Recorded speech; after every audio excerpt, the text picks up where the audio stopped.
Quel conseil donneriez-vous pour s'assurer de la viabilité de son projet? Alors moi, dans mon parcours, il y a eu deux dimensions essentielles. Le fait d'adopter une démarche globale et puis le fait de s'outiller, de s'allier de compétences. Alors la démarche globale, c'est respecter une méthodologie en 3 étapes.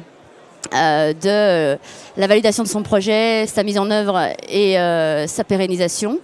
En ça, l'accompagnement LVE via le CIDF a été essentiel, puisque le CIDF, en tant qu'ensemblier de l'accompagnement, m'a permis d'avoir une écoute bienveillante, m'a permis, par son expérience d'accompagnement, de veiller au respect de ces 3 dimensions, et puis m'a aussi orienté en fonction de mes besoins vers des experts spécialisés.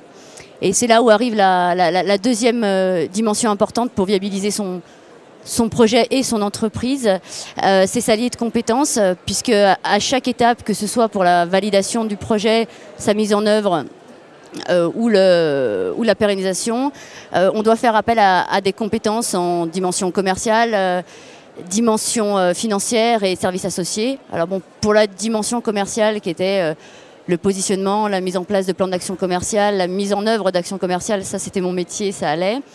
Par contre, pour la partie financière, grâce à l'accompagnement LVE, j'ai pu faire appel à l'expertise d'Athènes. Et puis pour les services associés, j'ai eu notamment en informatique l'assistance de l'ENE, l'espace numérique entreprise.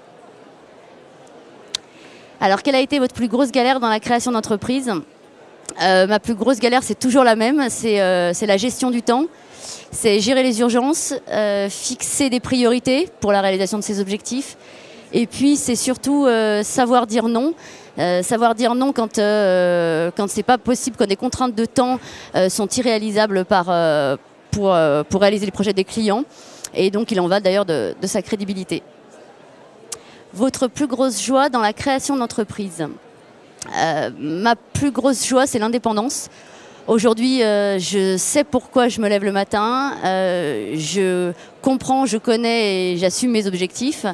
Et puis, c'est la richesse de la diversité, puisque chaque jour, je m'enrichis de situations nouvelles, que ce soit dans ma structure ou que ce soit à la rencontre des clients, avec la rencontre de gens totalement différentes, la rencontre de situations singulières. Quel conseil inavouable donneriez-vous pour réussir sa création d'entreprise? 3-4 conseils. Entourez-vous. Travaillez avec passion, enthousiasme et envie.